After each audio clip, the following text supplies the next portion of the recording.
Hi guys, welcome back to my channel. I'm MK Cosplay, and if you're new here, I do tutorials and story times and other fun things.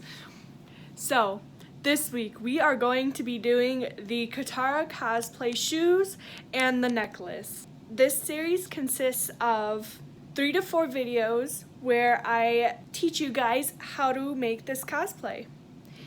The first video I'll link here. And I also made a checklist video, and I'll link that down below in the description. So, I'll be using a checklist throughout this video for what I've accomplished, so I kind of stay on track, and so you can see what I've already done. If you have any comments or questions, you can write them down below. I found these sandals at Dollar Tree for $1, and I'm going to take the plastic straps out so I have a base.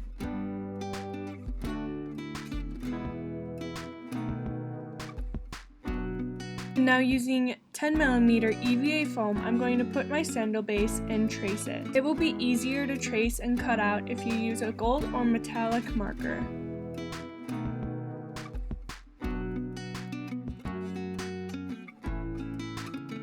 After tracing my sandal base, I'm going to use a sharpened utility knife to cut the base out. I just do a rough cut and I'll sand it later.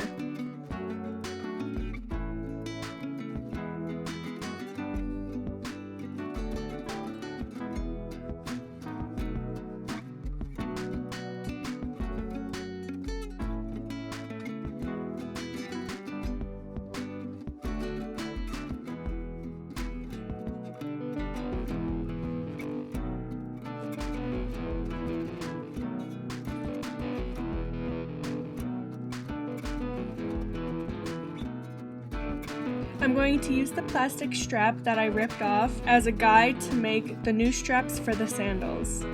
I traced the pattern right onto my 2mm EVA foam. When I'm sketching it, I add an extra bit of material at the bottom so I can roll it up and add extra toe support.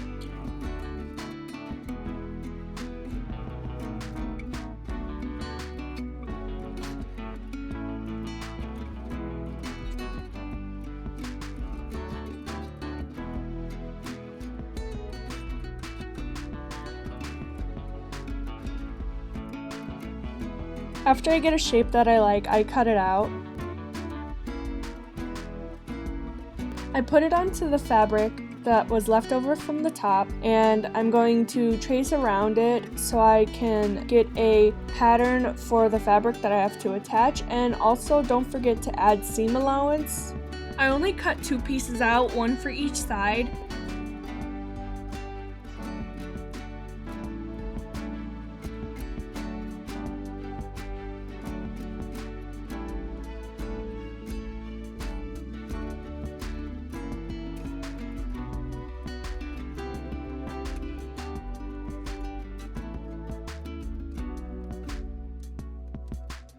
And after I cut the fabric out, I'm going to lay it down flat and spray it with spray adhesive. Lay the foam down flat in the middle and make sure that you have your seam allowance on each side. Before I turn over the seam allowance onto the back side, I make sure that it will lay flat, and by doing this, I cut notches into the corners and around the rounded parts. For the toe support, I fold in 1/2, and I use the other side seam allowance to seal it in place.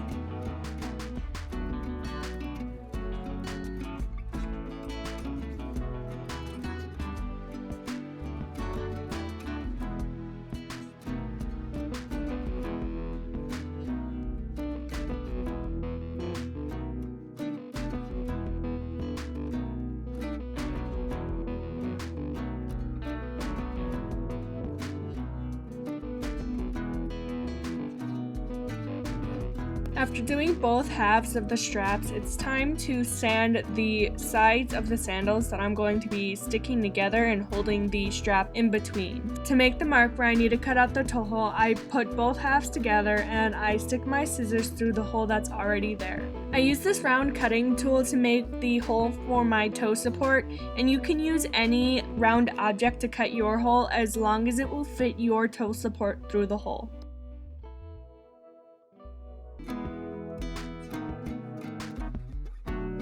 I put the strap in between both halves and I mark the place where I need to glue it down. I transfer the marks onto the other side so they're even.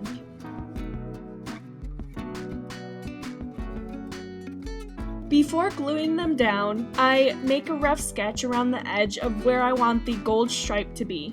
I go ahead and paint 3 to 4 coats right onto the fabric. After the paint dries, it's time to glue everything together. I use barge cement, and if you're going to use something like this, then make sure you have a mask on. It's very toxic.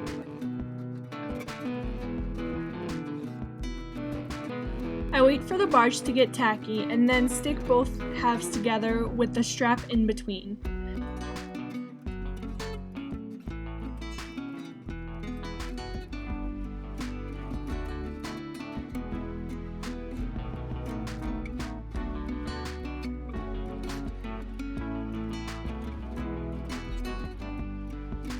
I hot glue the toe support into the holes. Once the barge dries, I use my Dremel and I sand the edges. And this is what the sandals ended up looking like.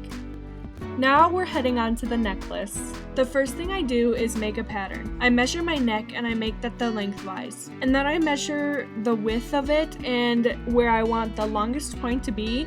And wherever the longest point is, that's where you want it to be on your fold. My longest point ended up being 1.5 inches with the shortest being 1 inch. I also added 1 inch to the length on each side so I could add a closure. I put the pattern onto my 2mm EVA foam and I trace the edges and then I cut it out with my utility knife. When I put the pattern onto my fabric, I add seam allowance before cutting it out. After cutting it out, I lay it out flat and spray it with spray adhesive. Lay the foam in the middle of the fabric, cut notches into the fabric on the corners and the rounded parts, so it lays flat.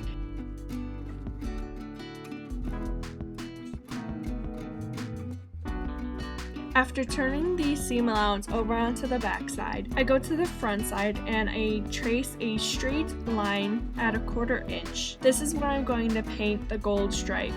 After the gold paint dries, I have these resin gems that I made a while ago, and I'm going to glue them onto the front, glue on Velcro at the ends. And this is how it turned out. If you found this helpful, don't forget to hit that like and subscribe button for more tutorials in the future.